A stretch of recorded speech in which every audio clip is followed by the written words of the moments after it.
everything? 1 AD, as we understand it, just picked up on what was happening then, but formed it into three gods making up one God, God the Father, the Son and the Holy Spirit. So we had God the Father, who was the chief one. So there's three gods you're believing in straight away, so multiple gods. And for those reasons, and you were talking about Buddhism and everything, to me, going to a Catholic school, in our final year, we studied all the religions, and at the end of the year, the Christian brother said, which religion makes the most sense? And we all went, Buddhism. Yeah. Christianity and everything is out the window. Buddhism is the only one that makes any sense, because you're taught to respect each other, respect nature, be kind, help. And he said, well, I'm a Christian brother. I can't say I agree, but I do. So, they're just my thoughts on where it is. Christianity tries to control. You were talking about science.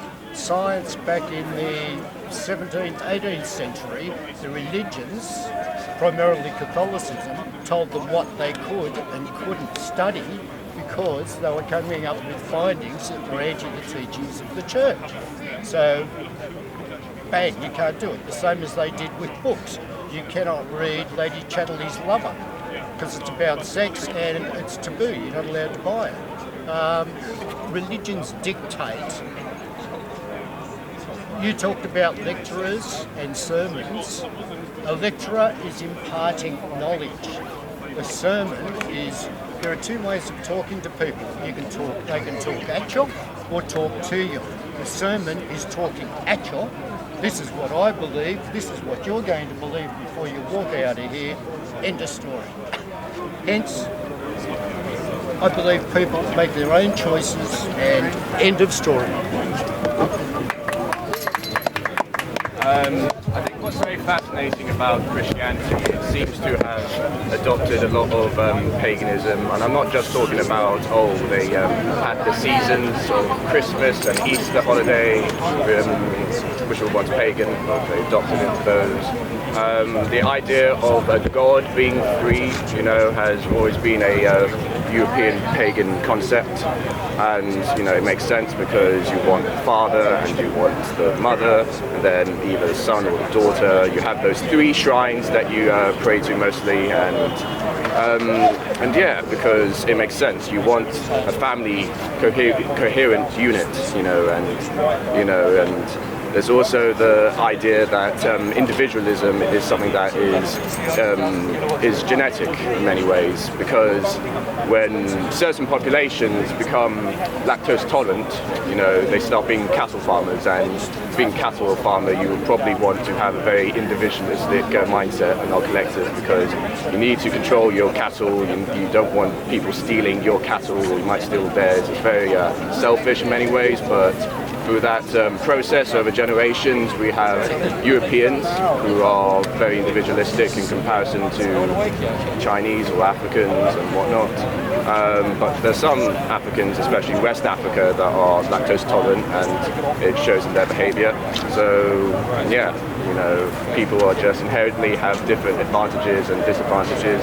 But as the West, I think we need to understand our weaknesses and strengths, and a balance, I guess, of individualism and collectivism. As for the lactose intolerant people, I don't think it's about people who were settled, because the nomads had lots of cattle. The nomads would usually drink a lot of milk from that cattle, because cattle can come with you when you're moving from place to place. So it's not about just being settled. It's about where you are. On certain places on Earth, there was less cattle to begin with, just less variety of cattle. In some places there were no cows. In some places there were no this or that or that. For example, in Mesoamerica, as cattle they only had turkeys and they had llamas and maybe alpacas. Other than that, they didn't have any cattle. The Aztecs, for example, only had turkeys there, and they didn't really use them very, very, very, in a very large amount, like in Europe. In Europe, they use cattle a lot. But yeah, that's my point about that. About about religion. As I usually say, I don't oppose religion because it's useful. I just want it to change. I want religion to be able to adapt to new necessities, to adapt, to have new answers to questions that they cannot answer, to be able to adapt better, to be able to evolve with time. That's all I'm saying here. I'm not saying we should deny religion or start new religions. I'm saying we should put a new a new change in the religions that we have now, a certain position or something like that would be able to make them evolve from within. So a couple of interesting points made. So first to your point, I would like to draw your attention to the fact that the Catholic Church wasn't always so restrictive when it came to science. That problem started during the time of the Protestant Reformation, especially with the availability of the printing press and the Bible being available to larger and larger swathes of people. And to prove that point, Nicholas Copernicus, his removing of the Earth from the center of the solar system and placing the sun in its place, he was a Catholic monk, and he even published his first book with the blessings of the Pope at the time. So there was a point in time when producing heretic science was actually normal. It was not unusual. But the question of what changed? Well, with the advent of the printing press and the movement of guys like Calvin and Martin Luther, the main aspect that moved people to become Protestants wasn't of any particular hatred of Catholicism, but it's this idea of the Catholic Church giving rich people indulgences, that somehow because you're rich, you can pay your way into heaven, whereas if you are poor, you can't do that. You have to abide, find salvation the hard way. But if you were rich, you could do it. Whereas these two guys were coming along saying, no, actually, here's the Bible. If you read it for yourself, you can figure out that what these guys are telling you is full of shit. And that was the fundamental thing. It's like, no, wait a minute, we can do it. So what happened was the Catholic Church started cracking down in a very fundamentalist fashion on anything that could potentially contradict the Bible, including indulgences. So that's kind of how it started frowning on Galileo. Funny enough, the Galileo Controversy was very shortly after Copernicus published his book. It was about 15 or 20 years. That's the rough difference between the two. And Galileo became a problem, even though he wasn't saying anything that was untoward or unusual. And even then, they didn't burn him. He was just being he was also kind of a funny guy. So if you read about Galileo himself, not exactly a saint we're talking about here. A lot of the stuff he did was sort of stealing work from other people, but hey, back in the day that was normal, and he's not famous for the stuff he stole. He's famous for stuff he didn't steal. So no, not all religions were so restrictive. As for your idea of how can it evolve, well, you're looking at its evolution right now, and it's not a good kind of evolution that you're looking at. Exactly. What is happening is a kind of defensive evolution, in that, no, if we can't have it this way, we'll have it this way, and the sad fact is, it won't be evolving in this direction if that wasn't working. Sadly, it's actually working. And Nassim Taleb, the guy who did the Black Swan, identified it as a phenomenon called the tyranny of the intolerant. Is that if you have a small, intolerant minority that are unwilling to budge from their position, they have the capacity to actually move the majority that is largely tolerant around them. And to use a secular example of this, think about people with peanut allergies. The percentage of human beings in London that have peanut allergies are less than 3% of the population in London. Yet because of that 3%, every restaurant, coffee shop, food producer in the country has to be aware of this allergy and cannot handle food without putting that, no, this stuff has peanuts. No, I can't touch peanuts and handle this food.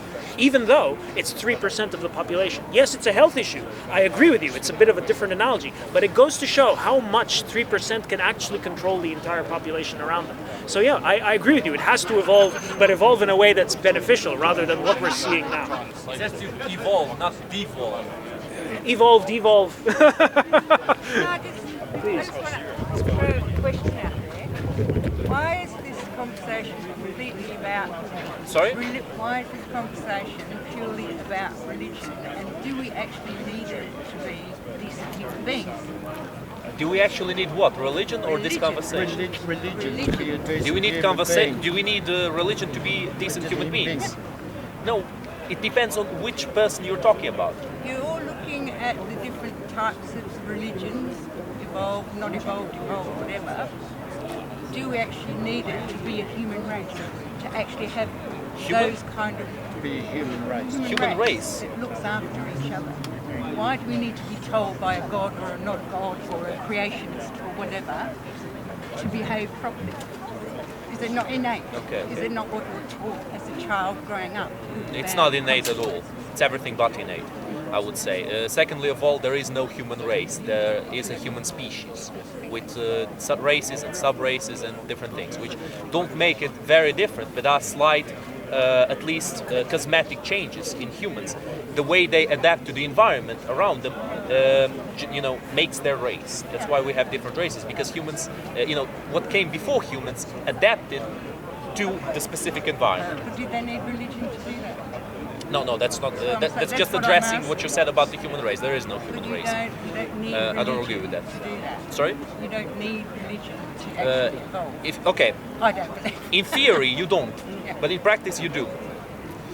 All throughout history there have been many different religions, and religion started as a tool of power. I would say that organized religion started. Of course it is. It's just that most people don't realize it. Now, it started in Mesopotamia, I would say, the organized kind of religion. In the text that's called Enuma Elish, and I usually talk about it a lot because it's very interesting, as their kings and their leaders, the rulers, would be the high priests, would have the excuse of being sent by their gods to rule them, so that there would be much less challenges to their authority, so that their authority would be unchallenged. With the masses, with the people who were the ruled ones. And religion is very useful in terms of offering people a sense of morality and a sense of coexistence that they would not accept out of selfishness. Now, my point is, if you are a reasonable human being and you understand that what's good for the greater society also is good for you, because if you improve society, it gets back to you, it improves you eventually. Might not be in the short term, but in the long term it will. There you go, you don't really need religion. But the problem is, most people don't realize it, and most people act out of only sheer selfish interest, when not realizing that that sheer selfish interest will hurt them in the long run. So that's one of the main points why we have religion. It's to have a sense of morality. It's to have purpose, to give purpose to the people who don't have a will strong enough to move them forward, to invent, to make up a purpose for themselves, and of course to make people obey the authority and follow roughly the same rules. Because in a society, if people follow different rules, for example, this guy following this religion and this guy following a completely different religion with a completely different moral background, they will never be able to coexist together, at least as long as they believe that their truth is absolute.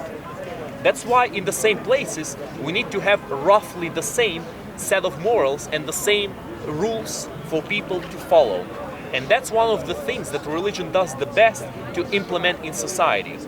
Now, again, my problem is that nowadays there is absolutely no room in the monotheistic religions of nowadays of any compromise.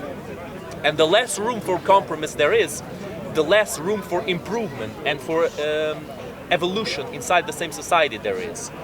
And thus societies will simply become self-segregated from each other, and they will start inevitably entering conflict with each other.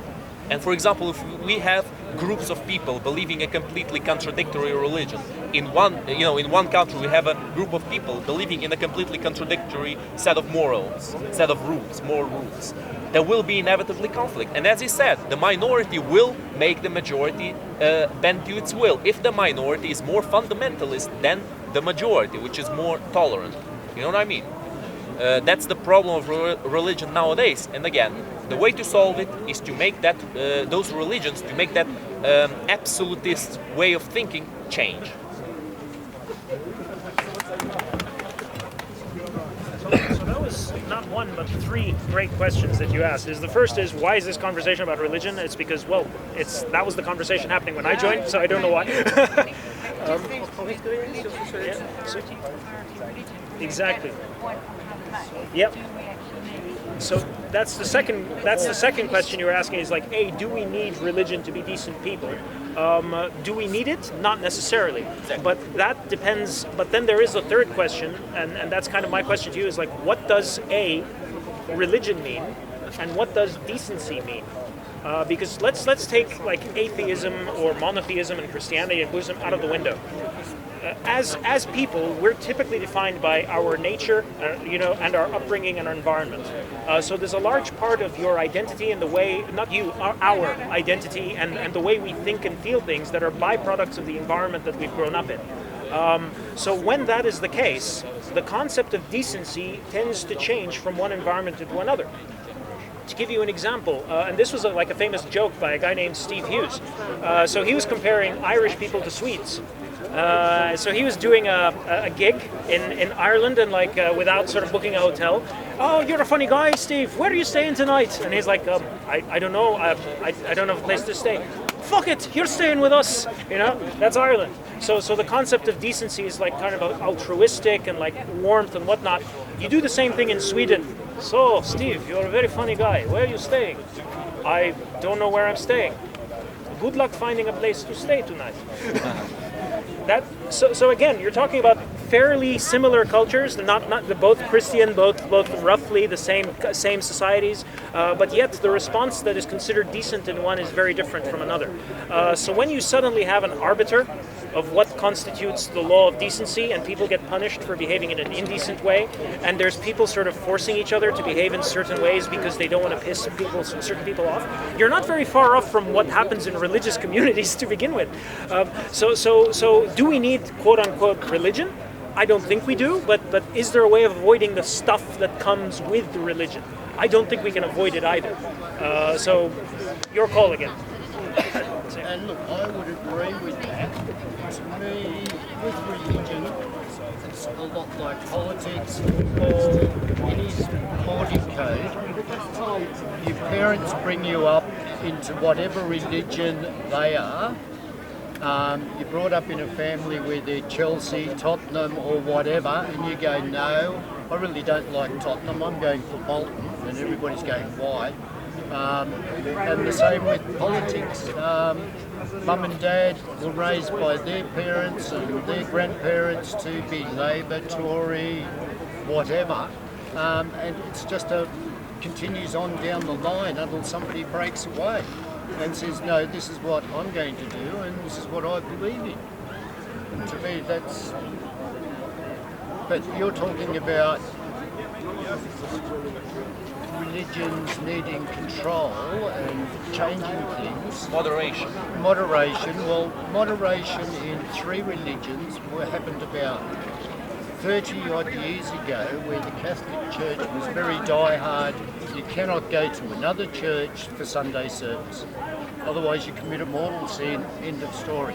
Then the Church of England, who only developed because somebody wasn't allowed to get a divorce. Yeah, the Anglican Church.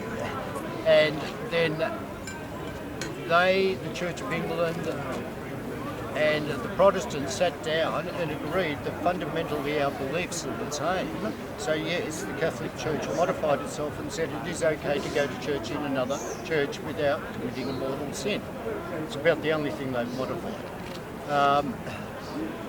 And they do need to change, in particular that church, because of multiple reasons. In Australia, the child abuse that occurred over there to English children that were sent over there back in the 50s, 60s, and I know quite a few of them, unfortunately. That needs to change, and they're not willing to really change on that. They'll say something, but it's never carried through. And you're right, they do all need to step into the 21st century and not stay back where they started donkeys years ago. Well, yeah, the child abuse is exactly one of the things that needs to change, that needs to be moderated and needs to be erased from certain religions, from the people who are practicing those religions. And You know, that opens a very important part of religion, which is the preachers. Yeah. A religion is only as good as the preachers are, because they are the ones who interpret it and make it and chew it for the people to understand. You know, they explain it. Exactly. If the preachers are fundamentally corrupt and they have an agenda of that doesn't consist in giving a more functional morality, but it consists in filling their pockets, for example, then of course those are not preachers that should be listened to. Now the problem is that the problem of dogma comes here again.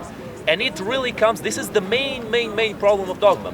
Because even if the preachers are fundamentally corrupt, even if the preachers are, for example, raising money on the death of people that belong to their religion. For example, a person dies and another guy, a preacher, wants to raise money to save his soul or whatever, something like that.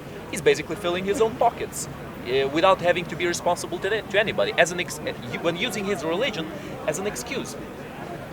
Or for example, if a preacher is talking to a person of another religion and when the person looks away, he starts trying to convince the child to follow his own religion and forget about the religion that she's following. And then the child says something and he films that and puts it on video and says, even children understand better. Children, they see the truth.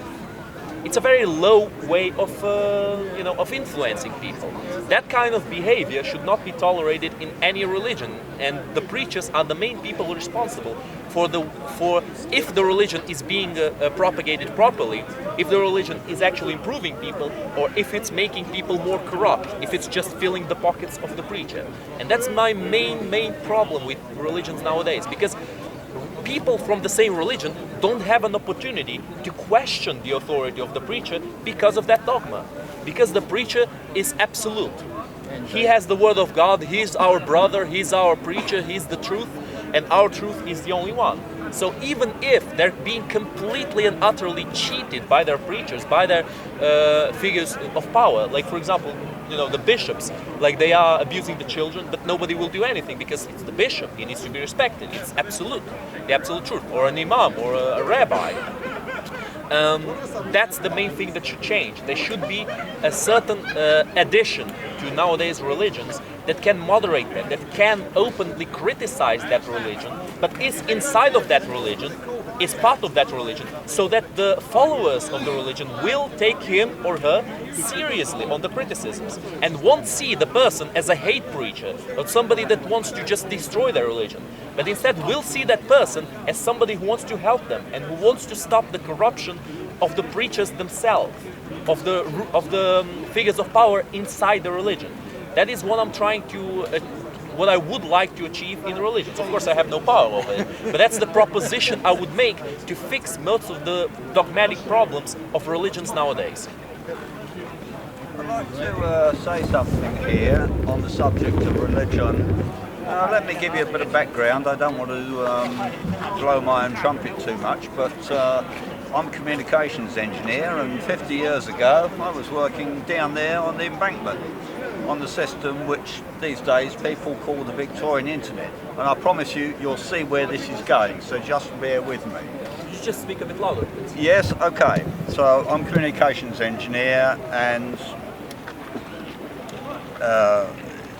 I'm on the subject of religion. The way I see religion is that historically it's been a source of education and control for people that largely weren't educated. Now, of course, when I say educated, this is a relative term.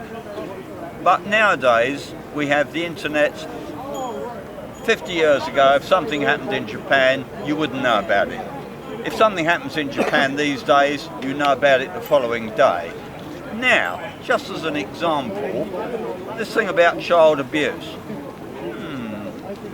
20 years ago, you wouldn't have known about this, but now everybody knows about it because we have this global society and you can't really hide things anymore. That's not to say that there aren't enormous iniquities go on, but the general population of the world, if there is such a thing, know about it, and they will be out demonstrating about it. For instance, Trump. when he comes over here. I was on the first rally. Trump when he comes over here. People know what he's up to. So, as a work in progress globally, I think that eventually religion will actually become a back seat. The question is, between capitalism and communism, and I speak as somebody who was on television the day after the Berlin Wall came down, and I thought to myself at that time, I bet most of the people here in the audience, and I was a member of the audience, think, see, communism doesn't work. And I thought to myself at the time, I'm not absolutely certain that capitalism works. And I suspect that that is probably what is going through a lot of people's minds at the moment. But this isn't really connected with religion, but it has to do with the human condition. In other words, people will see through things. They'll see through capitalism the same way as they see through communism, but they'll see through it from their natural experience. So, religion itself, I put it to you, that it's very largely a work in progress. I'll rest my case. Yeah, it's always a work in progress. Thank you. So, couple of interesting points. So the reason we keep saying religion is that religion can be any number of things. And one hypothesis that I'm going to throw out there is that you can equate Brexit with religion. Yeah.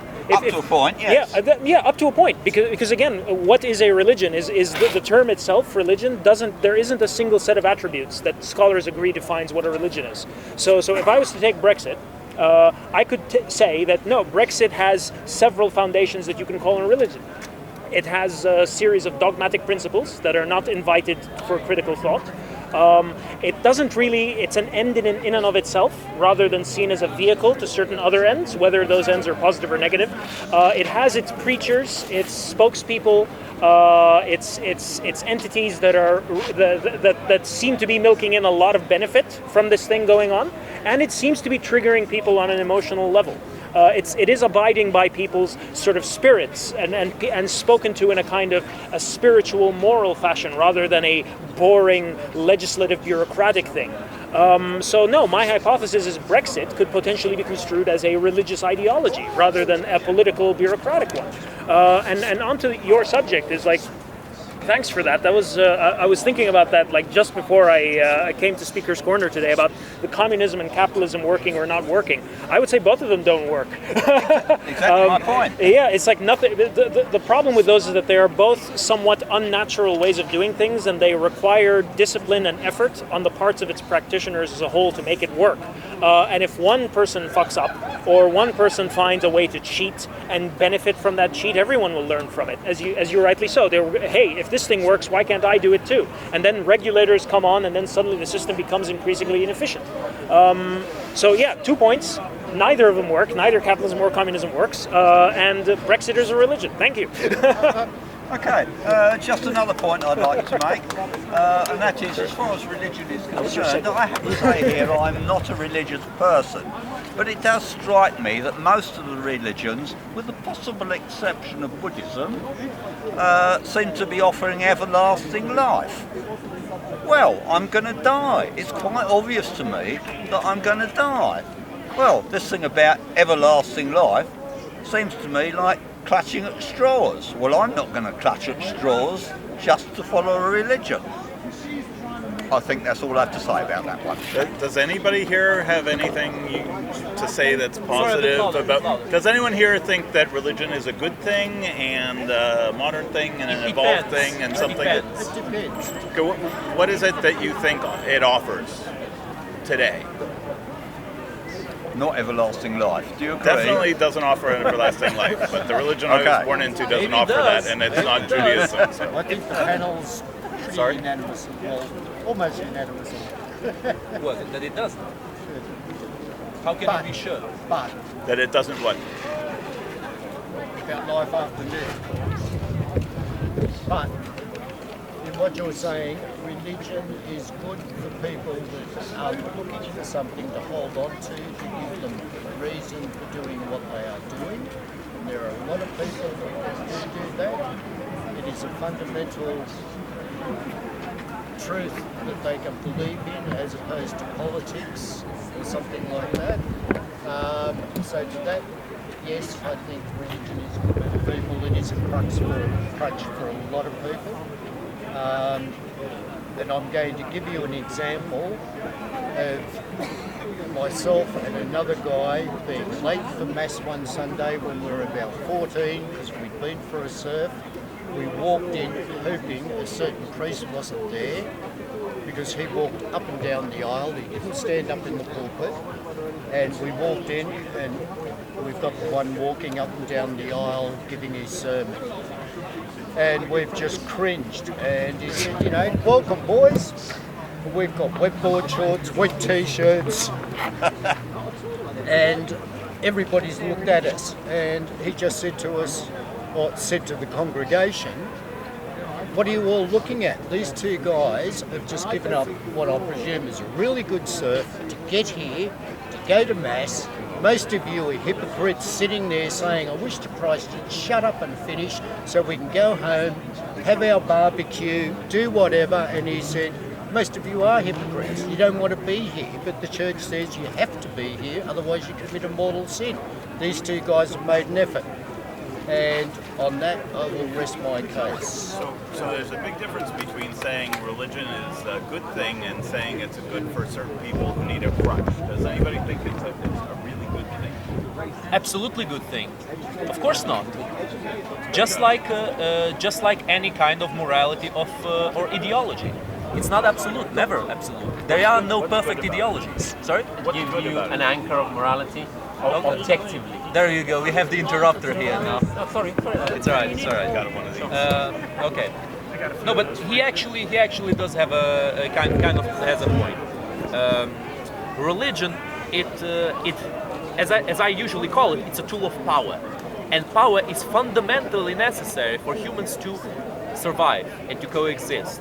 The organization of humans in a society is the main thing that made us evolve in the way that we have, to compensate for each other's weaknesses, to transmit knowledge to each other, to create better ways of organizing ourselves, and to respond to new necessities and new problems in the world that the world exposes us to.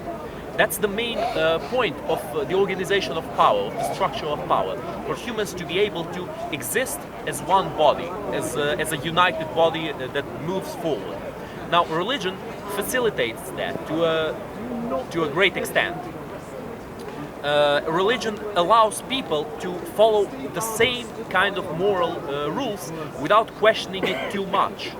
Because in the end, there is no absolute morality, and if we start discussing what's the best morality, what's the worst morality, it's pretty hard to actually unite on anything at all. So I think we should make better ways, better religions, to offer us better ways of ruling ourselves, better moralities, and for that we need a moderating factor, again. Because, as I said before, religion tends to go very fundamentalist, tends to stop trying to respond to problems and just impose their rules on everybody, no matter if they're useful or not. I'm going to give you my ball in 2 seconds, okay? But first I'm going to say something and then I'm going to give him my ball. Yeah, you can go first. So here's the thing about religion for me, is there are certain things in life that are unanswerable questions. And these aren't the questions that we think of religion as answering. We think that religion says, where's the world here, and what's it from, and what's God, and what happens after we die. Those aren't the questions that tend to challenge people who don't have religion, as I once didn't have religion. The questions that tend to challenge people the most are, what's the meaning of my existence? Aren't I alone in the world?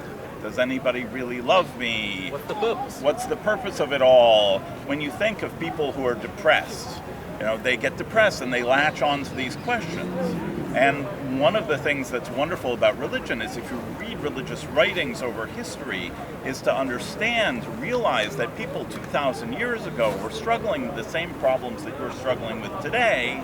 And you know what? For 2,000 years, things turned out okay anyway. And even if there's not an answer, to understand that we exist as part of the eternal struggle, and that the problems we struggle with are the problems that people have always struggled with, is great consolation to me. Go ahead. No, you first. You're speaking. No, I came late, so let me hear more what Okay. we are. So it's really funny you asked that question, because that's kind of the point where we started. Is that we agreed initially that there are certain things that religious thinking has managed successfully for thousands of years that sort of secular rational thought has failed to manage. And we were discussing earlier, Pavlov and I, like okay, so how can we find those good practices and try to sort of put them in a more secular context? And why aren't we doing that? But we didn't arrive at an answer. But to your point, no, religion. I don't see religion as being either good or bad. It is fundamentally a result of the actions of the practitioner rather than the ideology and the concepts contained therein. You can take a religion and you end up with Martin Luther, or you can take the same religion and end up with the Borgias and Torquemada. Same religion, different people. What's changed? It's the people. It's the character of the practitioner, not the practice. That's what matters. So what does religion do well? So in my opinion, number one, it's a fantastic way of forming communities of practice with a shared moral foundation, so you don't need to know where you stand or what you have to do. You kind of know that as soon as you join the community. The second thing is that it gives you shortcuts to levels of discipline and mastery of the uncertain that you can't without years and years of study. To give you an example, compare, say, the Stoics, the Roman Stoics, to, say, a Christian preacher. The Stoics were all about, you need to relish and love your suffering. You need to learn how to maintain discipline and a certain demeanor in the face of anguish and suffering. And that was completely atheistic, and it took years of practice and toughness to be able to get to that. Whereas if you were to adopt a religious ideology, suddenly that's much more accessible and easy, and you don't need to go for years of self-effacement to be able to get to that, because you have a concept. The uncertainty is caused by God, and this uncertainty, yes, is testing me now, but it's good for me in the long run, so I should persevere and go through it. And then, of course, there's other practices like repetition. Religion forces you to repeat the same thing over and over and over again until it becomes almost instinctive and natural. Most people don't like doing that today. Today in the secular world, it's always about finding the newest thing. But with religion, you're going to get that same sermon 5 times a day. You're going to get bored of it, but trust me, you're not going to forget it a year down the line. There is no way in hell you're going to forget about it. And then, of course, religion. Can I make a point? But consistency in humans are good. I didn't say it was a bad thing. Oh, okay. I'm saying those are the good things. And then the final thing is that religion understands better than secular thinking that human beings are not just mind. They're mind and heart. And being able to communicate to the two is the secret to maintaining longevity and learning, is that being able to trigger someone's emotions and their thinking, that's how you learn stuff. If you go just through the brain, you're going to forget about it. If you go just through the heart, as soon as the emotion fades, you're going to forget about it. So those are the things that I think that religious thinking does very well. But there is baggage that comes with it, but then again, to each his own. Some people do things differently from others, more successfully, less successfully. Only time can tell with that. So that's my position. Well, to be honest, I wanted to say much. You said it and explained it very articulately. That's why I gave it to you first. No.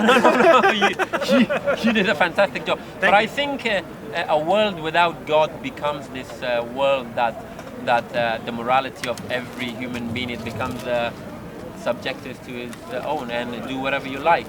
And we know that when that happens in a society, then society becomes, it doesn't function. The injustice goes up and down, and as we know that after the modernity that the Western Hemisphere has took and religion went down, and we know that their morality became the nation's interest. As long as it is in my nation's interest, we're gonna go, we're gonna do things, we're gonna take care of our nation, to hell with others. And we know that First World War happened, Second World War happened, and the Vietnam War, and after that so many other wars, I can name it, because our leaders in the West stand and say this is in our national interest. So if in our national interest, we're going to go We can go to Afghanistan, kill 2-3 million. We can go to Iraq, kill 2-3 million. We can destroy Libya. We can destroy Syria. We can, because it's in our national interest. But religion is on our side. let me explain. So as long as I think when you take God out of the equation, it becomes a society that do whatever you want, and the powerful will take down the weak. And that's if that happens, I think Hitler was right. Hitler didn't do anything wrong because he did it for his own national interest. So wait, quick question. That's my point. Do you think that a war waged in the name of God is better than a war waged in the name of the nation's interests? Say it again. Oh, do you think that a war waged in the name of God is better than a war waged in the name of a nation's interests? It depends if it's in the name of God. Yes. I would say yeah, Yes? because it's objective. Okay, you think that it is. Fine. Like what? How? I'll get the ball No, later. no. Okay, Explain thanks. more. Explain more. No, let me make. Can I make myself clear? When I said, I'm sorry. When I said Hitler did was right, I didn't mean it. What he did was right. No, never. I said when a nation becomes says it's my national interest, we're gonna do whatever we want. I'm saying we cannot blame him then. So I'm saying without God, that's what happened. Hitler killed because he said my race, my nation is the best, and the rest are to hell with it. So I'm saying without God, nations will do, or humanity will go that way, and we have seen it. And in the modern times, we have seen it time and time again. Right. I didn't mean that what Hitler did was good. No, I never. Yeah, it was wrong. Yeah, I wanted to clear myself, so people doesn't think that I'm saying no, Hitler was good. No.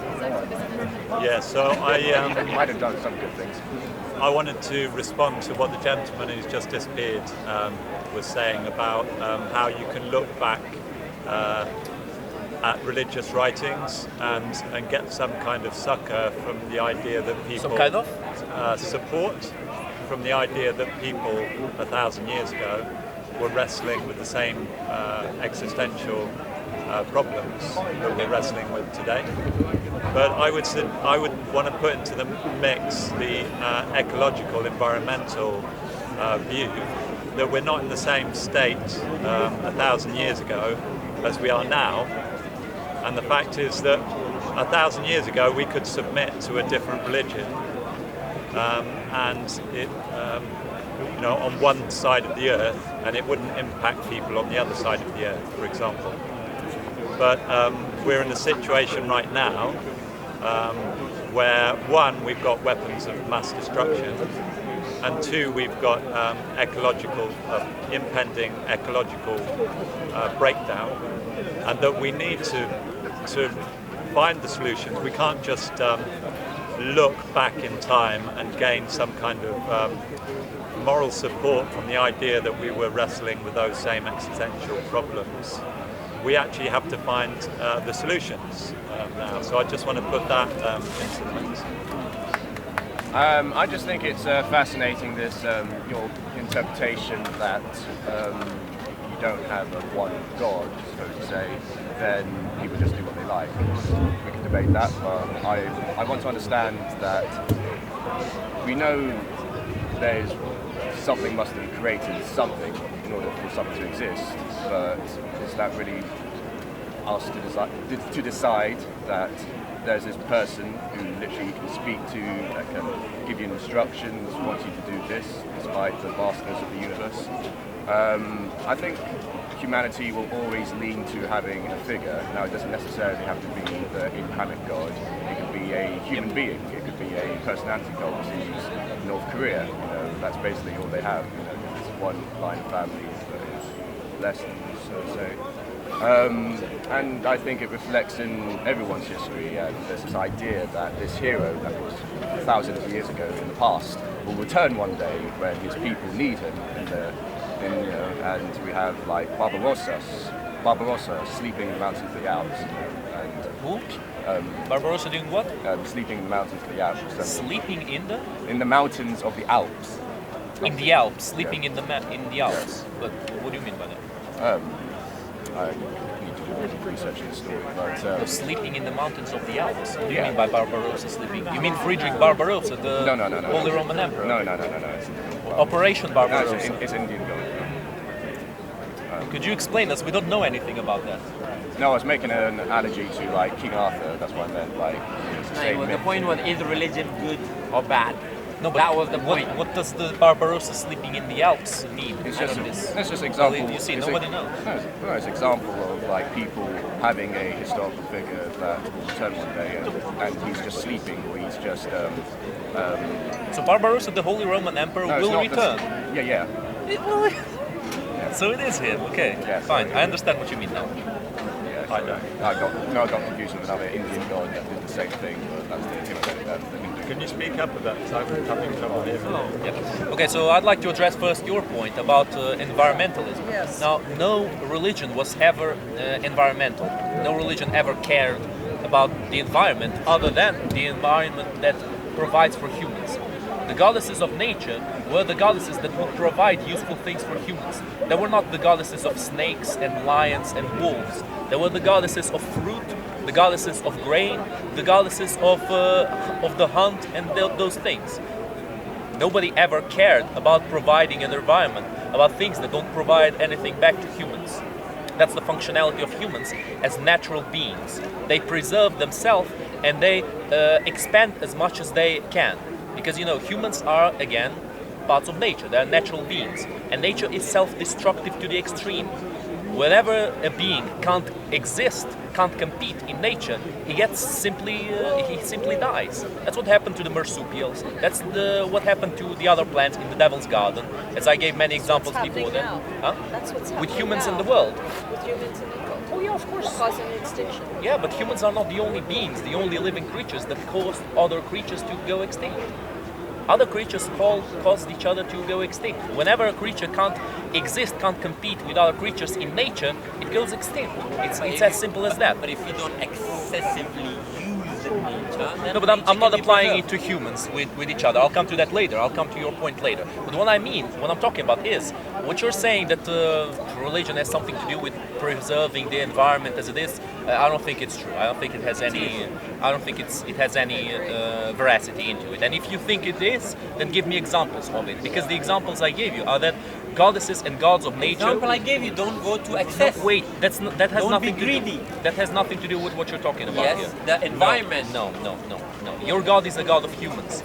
Your God does not see humans as equal My to God animals. is the God of creation. Are humans equal to animals according to your God? Creation. No, are humans equal to animals according to your God? But they got rights. They're not equal But they to got humans, rights. but not the same rights as humans. course, because of course humans you see, are you intellect. agree with me. Of course, you Humans see. You agree. build civilization. That's my point to him. Now my point to you. Just because you But don't animals follow, got rights. yes, but not the same as humans. You admit it. Of course, humans and animals are not the same. Easy. Now let's move forward. Let's move to your point. You're saying that if you don't support